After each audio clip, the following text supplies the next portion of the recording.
The topics and opinions expressed on the following show are solely those of the hosts and their guests and not those of W4WN Radio, its employees, or affiliates. We make no recommendations or endorsements for radio show programs, services, or products mentioned on air or on our web. No liability, explicit or implied, shall be extended to W4WN Radio, its employees, or affiliates. Any questions or comments should be directed to those show hosts. Thank you for choosing W4WN Radio. This is Beyond Confidence with your host, Divya Parekh. Do you want to live a more fulfilling life? Do you want to live your legacy and achieve your personal, professional, and financial goals? Well, coming up on Divya Parekh's Beyond Confidence, you will hear real stories of leaders, entrepreneurs, and achievers who have stepped into discomfort, shattered their status quo, and are living the life they want. You will learn how relationships are the key to achieving your aspirations and financial goals. Moving your career or business forward does not have to happen at the expense of your personal or family life, or vice versa. Learn more at www.divyaparekh.com, and you can connect with Divya at contact@divyaparekh.com. This is Beyond Confidence, and now here's your host, Divya Parekh. Good morning, everyone. It's Tuesday, and of course, I'm thrilled to be with you. It is one of the favorite times of my week, because we get to have a wonderful conversations. And sometimes these conversations are hard, sometimes these conversations are fun. But these are conversations that are important to have, that nobody may be having. So I want to thank each and every one of you who have got our books, especially in this day and age with AI becoming a threat and scaring so many people. So if you're looking to future-proof your career and learn how to think about AI, because it's not what you think, it's how you think. Be sure to get our book, The AI Agency, and as you all know, part of the proceeds go to kiva.org because it's important that we share the cheer with others as well. So let's welcome our guest. Welcome, Brad. Welcome, David. Hey, great to be with you. Thanks, Divya. Absolutely. So, do you recall, either of you, a moment or a person that left a positive mark on you? Boy, where to start? There are so many, Divya. I'm just gonna refer very quickly when it comes to this thing, this project that Dave Smith and I have been engaged in for all of these years. Promoting a gender fair workplace, promoting gender fair relationships. I think I need to start with my only sibling, my sister. We had parallel paths in the military. My sister stayed for 30 years, and I got a front row seat over the arc of her career, hearing about and observing the gendered headwinds that my sister experienced daily that I never did as a male who happens to have a similar career and similar personality style. And that was kind of my eye-opener to gender inequity, both in relationships at work, to opportunities, both in society and the workplace. So I think it was that influence, engaging with my sister, listening to her, observing her. That was kind of what got me started on this path. Yeah. Very similar for me. Not my sibling, but in this case, my spouse and my partner, my wife. We had parallel careers, and it was really a lot of those conversations over the dining room table about the experiences we were having in the workplace and seeing how we had very different experiences, both in some of the interpersonal aspects of how we were perceived in the workplace, but also in opportunities, mentoring, just being seen as being ready for what's next. And a lot of that came very naturally to me. I didn't have to look very hard. For her, it was often very challenging to find people who were willing to talk to her about her career and her career development. And it really opened my eyes to the fact that these were not necessarily just one person's experiences, because I went back and I talked to my own colleagues, my female colleagues at work, and to look at their experiences, and also made the connection that, wow, this is a really systemic issue that lots of women are having.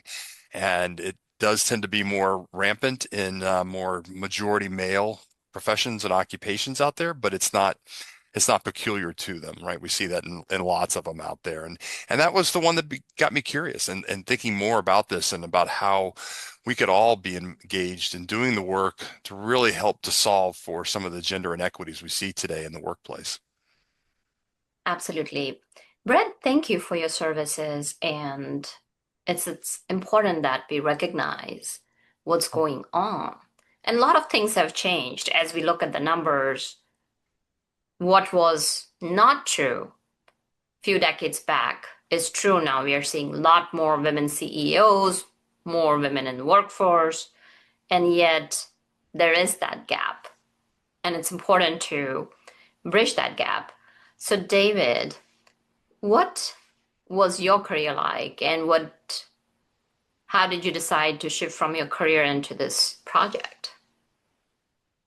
Yeah, and again, I had my start in the military, and that was where I began to see some of the differences as women were being integrated more fully into the military, recognizing that, again, it wasn't necessarily equal or equitable in many different ways in terms of their opportunities they were receiving when we had that. And so one of the places that we thought was, I think, really interesting in terms of the research, and this is where Brad and I started our work together when we were collaborating and teaching at the U.S. Naval Academy in Annapolis, Maryland. And Brad's an expert in mentoring and career developmental relationships. And one of the connections we saw to my work in sociology around gender work and family issues was really this kind of the disconnect in terms of the quality and the access and the type of mentoring and just broader advocacy and sponsorship as well for women compared to men. And also the fact that in many cases, there was this difference in that men don't mentor or sponsor women in the same way that they do for women.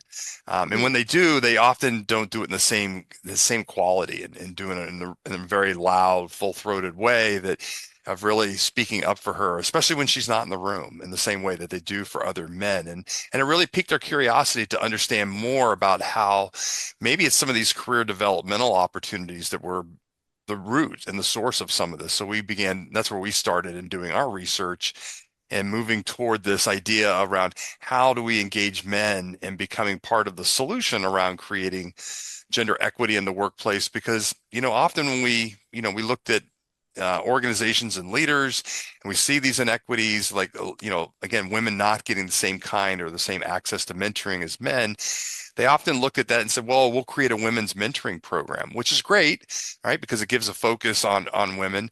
But it often still sent a message to men that they didn't need to engage in doing this work. And so we needed to think about, how do we reframe this, right? How do we begin to shift this? This is a more systemic issue, and structure this in a way so that men see that they have something in this too to be gained, and they're part of the solution as well when it comes to doing this for everybody. David, thank you for sharing that, and thank you for your services. So as you and Brad did the research, I really like what you're sharing, that making men also part of the solution. What were some of the findings that you came across? Well, I hope you have 3 hours, because we have a lot to share. We're going to keep it. We're going to keep it very brief for you, Divya. But some of the big things that really stood out, I think the way we, as maybe organizational leaders for the last several decades, have tried to approach gender fairness is simply not working. And here, a couple ingredients here. We have made gender fairness a women's problem, meaning all of the obligation to change the workplace, to change inequities, has been on the backs of women. So women's ERGs, which are rarely funded, or maybe human resources, get these siloed obligations to fix what's wrong in the workplace. And that's simply not working. Women didn't create this series of inequities around gender, and it's truly unfair to now expect them to fix it. So that messaging has suggested to men over and over again that this is a women's problem. So maybe you have an event or an initiative in your company around gender, And, men see it and immediately say, well, that has gender or women in the title, so that doesn't involve me. So I don't show up, I don't engage, I don't think I'm invited. And then one other issue that came out loud and clear in our first book, Athena Rising, a lot of men are afraid. They're afraid of stepping in it. They're afraid of saying the wrong thing. They're afraid of gossip or rumors. They don't want to get it wrong. And they think that it's safer just to sit on the sideline and, maybe not engage with these talented women who are coming into their departments or their organizations. They say to themselves, well, women can mentor and sponsor those talented junior women. I don't need to do that.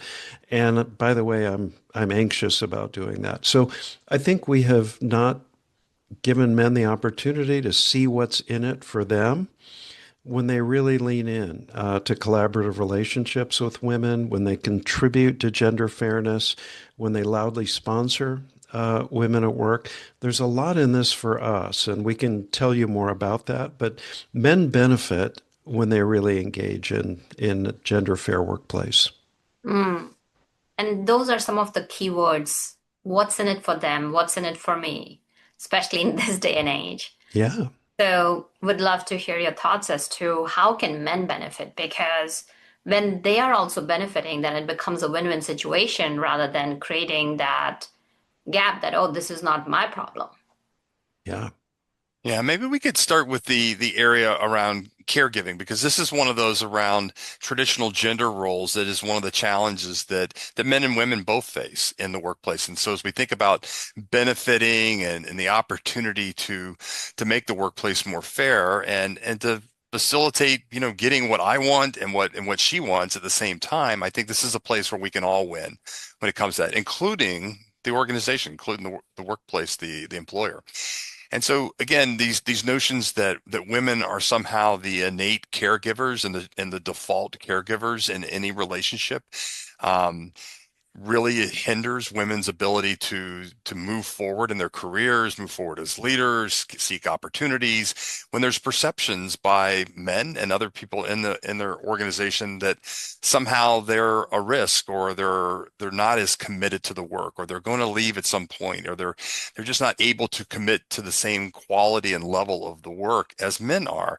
And so they don't, right? So they don't get the opportunities. They're not put in the positions where they can do these things. And so this hinders women's ability to do that.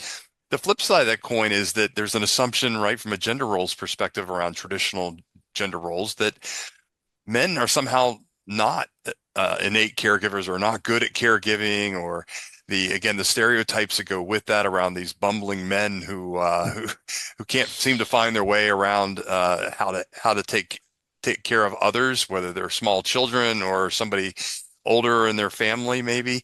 But men can, and men do want to do that. And that's the challenge, is that when men try to step into caregiving roles, or to do more of that, to take some time off or paid leave, or use flexible work arrangements to be able to facilitate doing some of that caregiving, they're penalized. And sometimes it's very explicitly, and other times it's implied, and in terms of maybe their manager asking them, it's like, oh, well, why do you need paid leave? Don't you have a wife?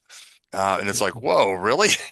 Is that where we're going to go with this? But this, these expectations that men are going to be penalized, and they are in many ways, they're stigmatized and penalized for trying to use programs or policies or practices that enable them to be the caregivers that they need to be, that also help us to facilitate women stepping in and leaning into those roles where they're not doing the lion's share of the caregiving.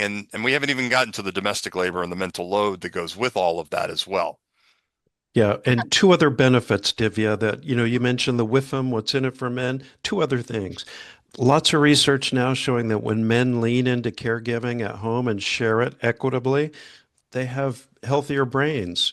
They have younger looking brains. Caregiving tends to stimulate areas in the brain that are linked to better empathy and, emotional intelligence and awareness.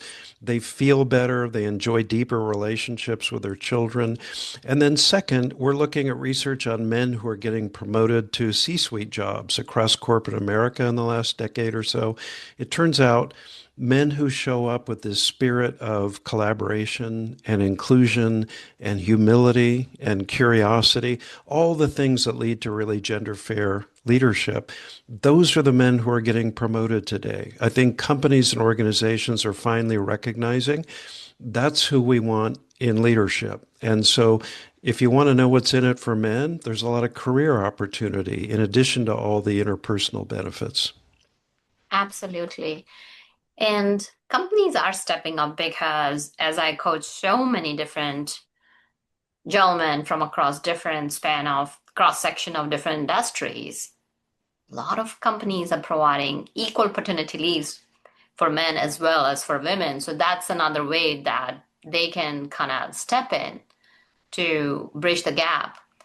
You talk about 5 essential tactics for world-class gender inclusive leadership. So what might those be? Well, I can lead off, Dave, and maybe you have some others in mind. But number one, stop outsourcing gender fairness initiatives. Too many leaders, are happy to silo all of their gender inclusion initiatives in, for example, the women's ERG, right? Or maybe HR, tend to be underfunded or not funded at all.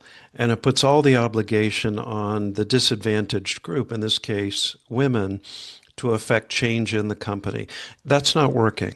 I need to make this a core business initiative and make it really clear that this is not a nice to have. It's a value that we want to live in everything we do and the way we do business. So stop outsourcing. You need to own gender fairness. It needs to be centered in the work that you do as an executive in your organization. People need to be clear about that. And I'll give you a tangible example. When, for example, International Women's Day comes around and your company has a very performative tea and cookies and a panel to celebrate women, but there's nothing else meaningful going on, the rest of the year. Everyone in your organization knows that's performative. And a lot of people we talked to said, I can walk into a company and tell right away, maybe I'm a speaker on a gender event. I can tell right away how seriously the company takes it, because when it's serious, usually the CEO not only introduces me, but stays for the entire session, takes notes, asks questions. That makes it clear to everybody that this is a top priority, right? Versus the CEO who doesn't even show up, which is more common, or quickly introduces the speaker and then takes off to a more important meeting. So you see that quite often. Second, or I guess third, talk about your why. You need to get comfortable with your why. Why does gender fairness matter to you? Why is this a key business priority for your organization?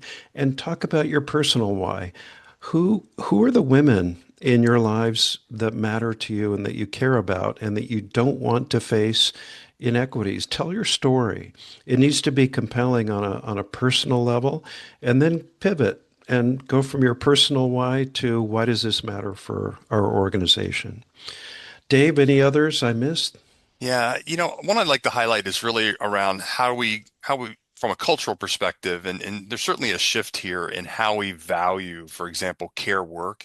But transparency is a key piece of this, and being transparent across the organization, one, in the policies and practices that we're using, and then who's using them and how they're being used, right? So people want to know, right? This is how we get past stigma. And it's like, oh, we have this policy, but you can't really use it. Or my manager said that, hey, that's not really for you. And that's often something that men hear when it comes to, for example, paid leave.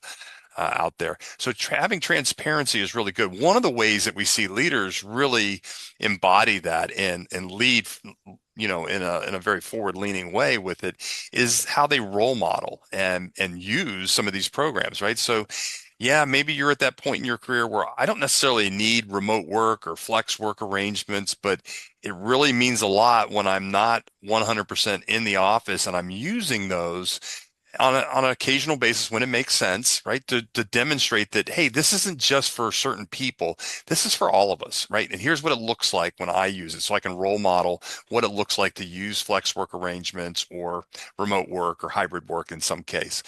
The other part of that, I think, in the value in caregiving is also the implementation of how we use it. And so the same thing, right? Role model. How do you use paid leave? What does it look like?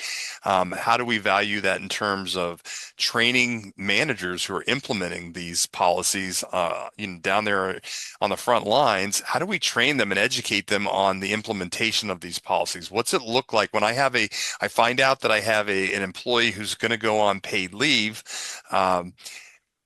What does that process look like? How do I prepare them to go on paid leave? How do I prepare my team to, again, how do we redistribute that work? Or do I have the opportunity to bring somebody else in, temporary work? What are my options when it comes to the tools in my toolkit?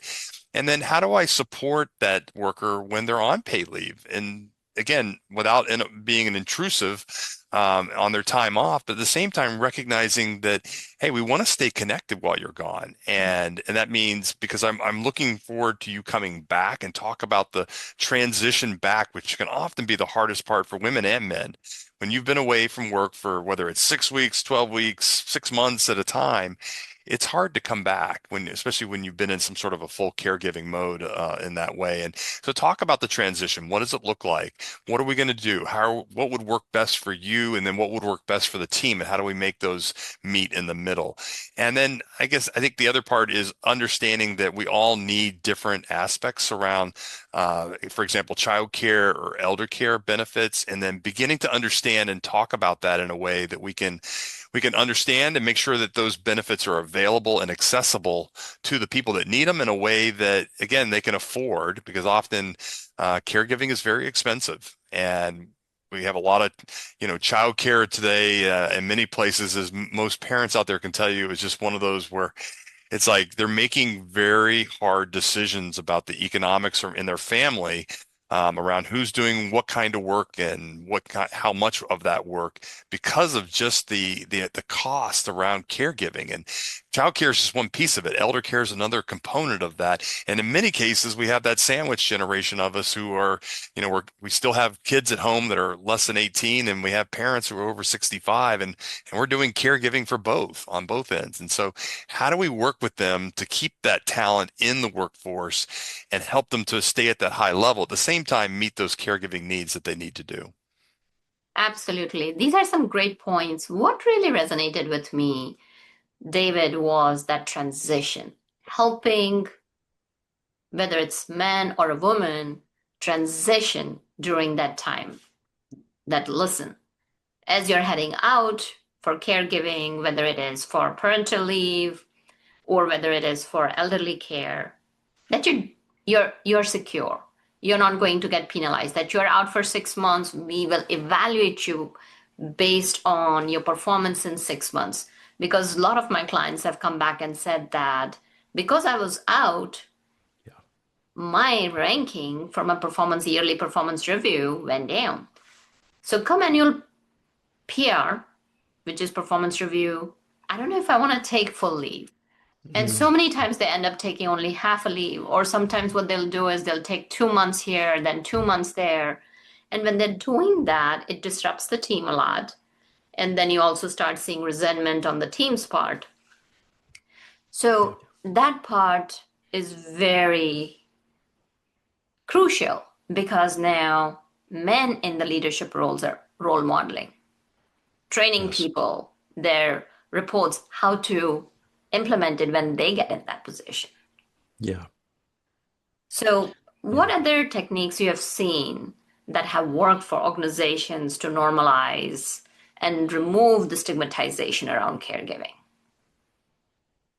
Yeah, there's several ways that we've seen that have been very effective, and some companies choose to do this, kind of in-house, meaning they've spent the time to train their managers in a way and give them the tools. Like they have checklists, for example, when they find out that they have a employee who's going to be going out on leave, right? The things that they need to do with the employee to prepare them for moving going on leave. At the same time, the checklist for the manager to work with the team in terms of, all right, so how are we redistributing that work? And that varies a lot depending on the type of work it is, and if it's client-facing work or certain project-based work. Do they have a unique role or set of talents that they're bringing to that project? And so there's different ways to do that. And again, companies will have different tools that they will give the manager, and what are their options in terms of how do I replace that? Are there opportunities to bring other people in? In some cases there are, on a temporary basis. In some cases we're redistributing within the team. And that's just kind of you think about first responders, for example. This is a very common one where they recognize that for somebody to be out on leave, that means that they're picking up the load, right? And they do that for each other. That's part of the expectation and the understanding of how they do that from a first responder perspective, because it's really hard to bring in kind of temporary, so to speak, to fill those gaps for them. But in other cases, that's not the case, that because of the type of work that they do, the highly specialized expertise, there's often a lot of people out there on the market that do this fractional work, and they're doing it on a piecemeal type basis, or in the gig economy that's become so popular, right? That they can hire those people in, and they have a list of people who they work with where they can do some of this. And that's just the beginning of it. The second part really is the next phase of while the employee's out, and keeping that engagement going, and thinking about what is the type of communication we're going to be having? What are we going to be emphasizing? Recognizing that the employee is actually learning and a chance to practice new skills while they're on leave that they can transition back into the workplace with as well. And so that's one that I think a lot of people don't even recognize, that, hey, people are still gaining experience in a variety of different ways. And maybe whether that's, again, working on managing a myriad of caregiving needs, especially as you think about if you're caregiving for maybe from an elder care perspective, somebody with a dementia related disease. There's a lot of coordination that has to happen there, and a lot of management of time and resources. And so again, those are things that can be used to develop those and bring those back into the workplace, and understanding that. I think there's also an opportunity to leverage caregivers when they come back in to, again, they're a support network within the workplace, within your team, to be able to, hey, how did you do this when you were on leave? I have a very similar circumstance. Many of us are kind of going through this sometimes for the first time, but others have had the experience of doing it. How do we create a network, a support network within our team or within the organization broadly? And that's often where employee resource groups come in. And then finally, I think one of the most important pieces is that transition back. Got to have the training for the manager and how they're going to bring that employee back. Again, what are the options? Maybe in some cases we need to bring somebody back in a part-time and then kind of gradually work their hours up to full-time again.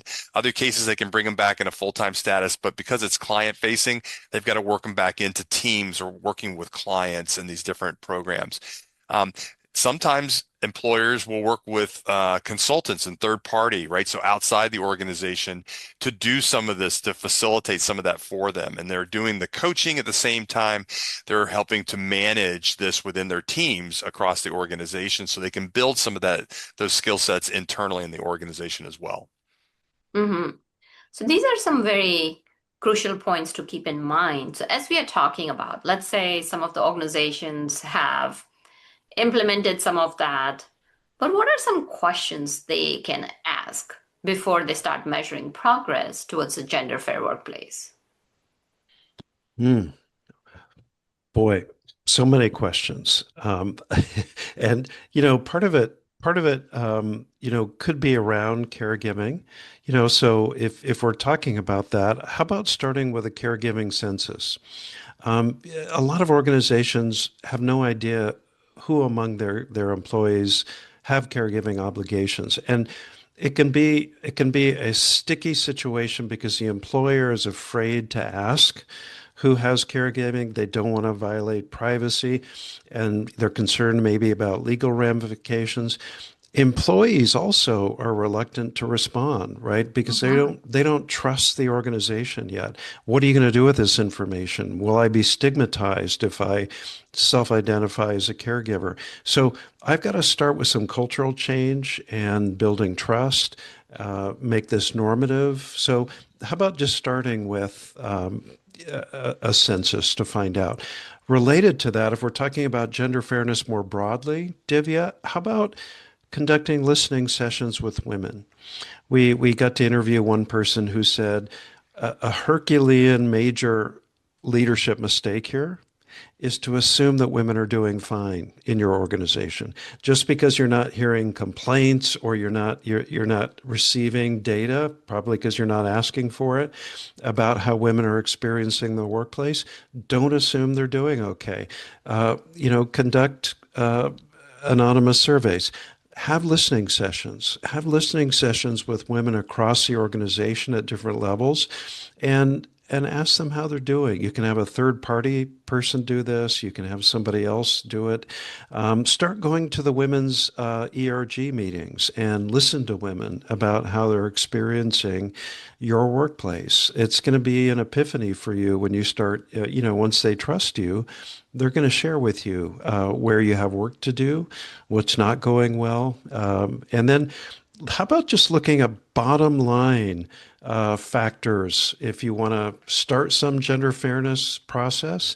How about just starting at the beginning with taking a hard look at your current onboarding of women? How are you doing with targets to getting to gender balance at each level?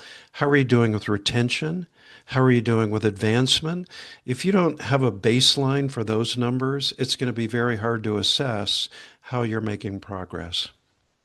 Yeah, It takes for a deeper reflection and yeah. assessing where you're at.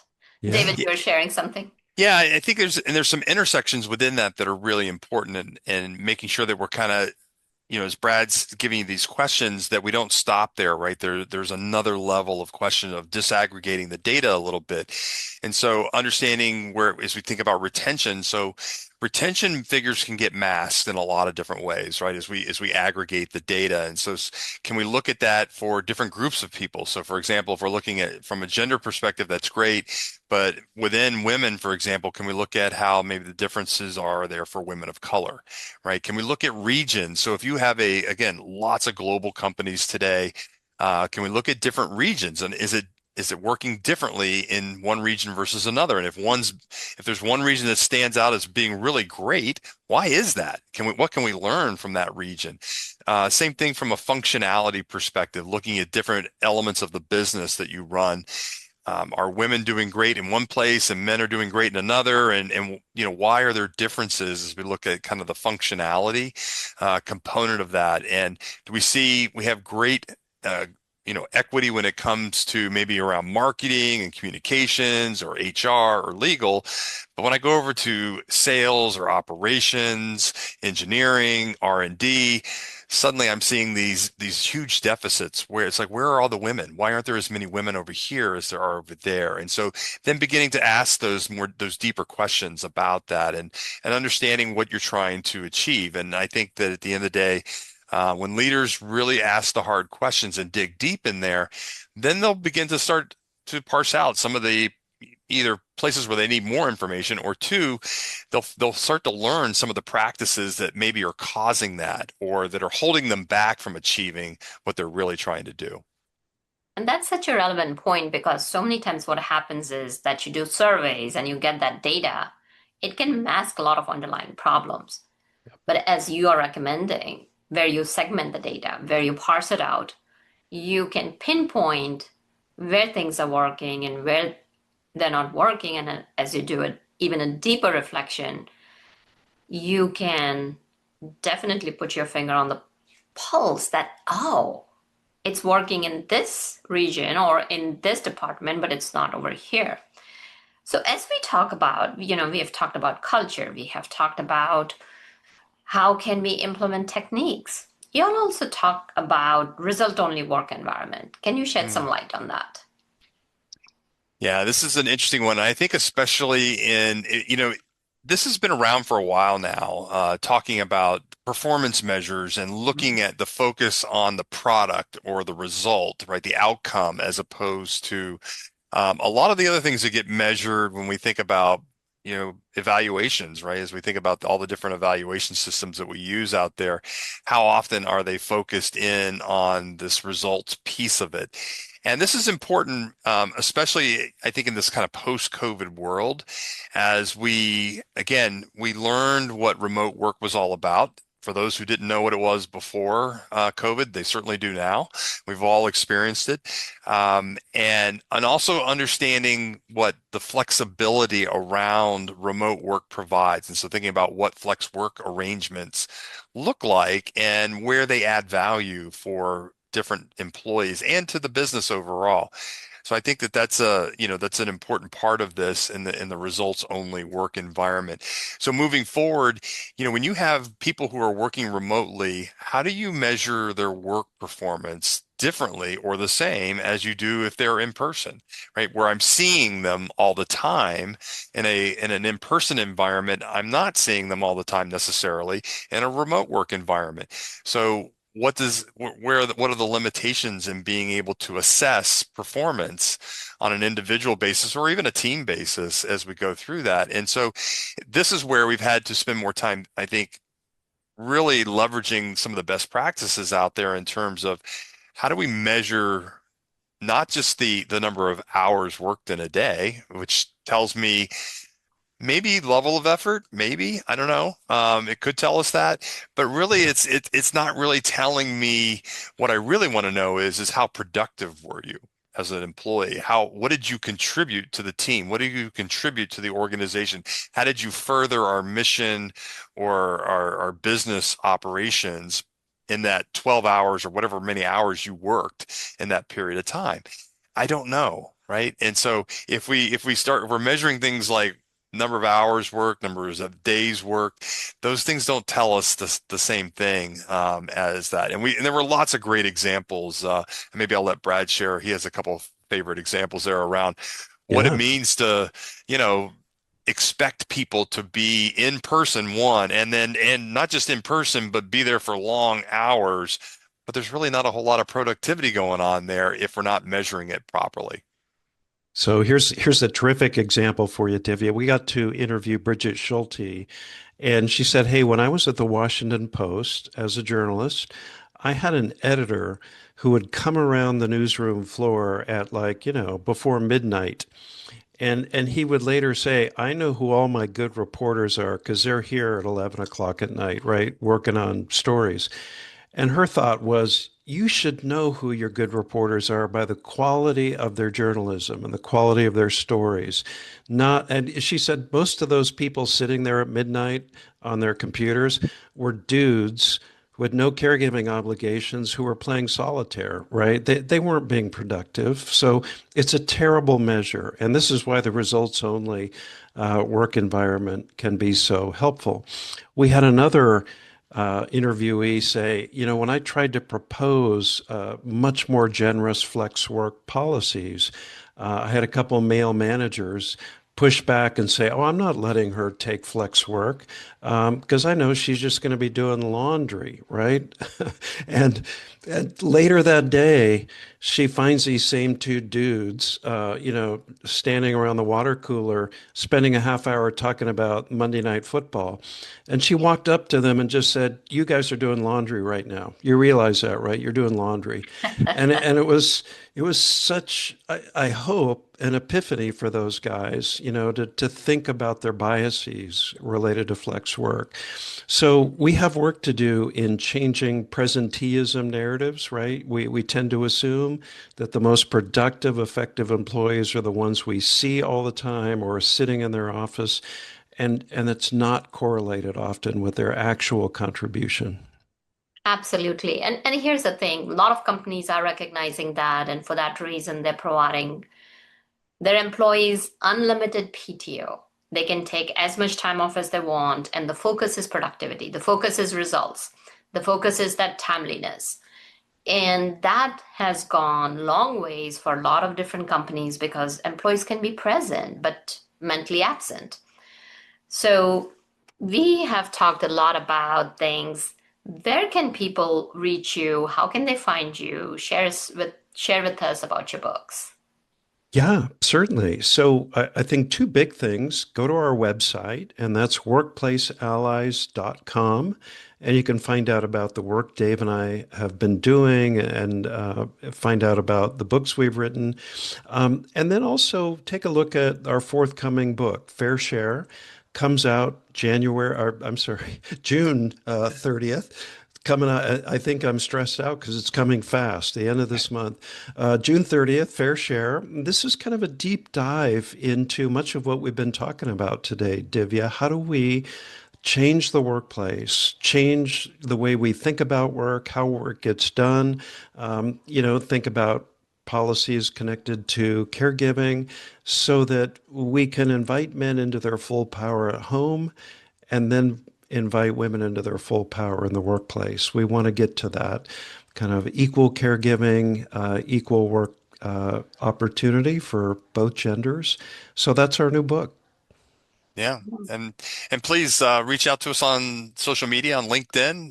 We'll keep the conversation going, and we look forward to engaging with everybody and talking more about how to get your fair share. Is there any last quick nuggets that y'all would like to share? Dave, any last nugget? Yeah, I think one of the most important things that I took away from the work that we did in writing Fair Share was that we all do caregiving. We all associate ourselves as, and think of ourselves as caregivers at some point in our careers, in our lives, and especially in our work careers. And that remember that that's true for everybody else that you work with or who works for you. And it's time, especially in the United States, for us to start recognizing this is an important part of who we are. We have these obligations and needs, and we need to be able to lean into those. One, because there's not a lot of great caregiving support in this country. And two, when we are allowed to do that, it makes us better employees too. It makes us more committed to the work that we do. And so let's help each other in doing that. Yeah. Absolutely. Thank you, David. Thank you, Brett, for joining us, because as you mentioned, caregiving is important, whether it's as a parent, as a child, taking care of your elderly parents, or for someone else in your life, whether it's a friend or whoever it is. It's an important part, and it's the kindness that we need to extend, not only towards ourselves, but to our colleagues and people who are in that space. So thank you for joining us, and thank you, wonderful audience, for being part of our show, because without you, the show would not be possible. Please reach out and let us know how we can serve and support you so that you can live the life that you deserve. And thank you, Juan, a tech genius, for making the show possible. Be well and take care. Thank you for being part of Beyond Confidence with your host, Divya Parekh. We hope you have learned more about how to start living the life you want. Each week on Beyond Confidence, you hear stories of real people who've experienced growth by overcoming their fears and building meaningful relationships. During Beyond Confidence, Divya Parekh shares what happened to her when she stepped out of her comfort zone to work directly with people across the globe. She not only coaches people how to form heart connections, but also transform relationships to mutually beneficial partnerships as they strive to live the life they want. If you are ready to live the life you want and leverage your strengths, learn more at www.divyaparekh.com. And you can connect with Divya at contact@divyaparekh.com. We look forward to you joining us next week.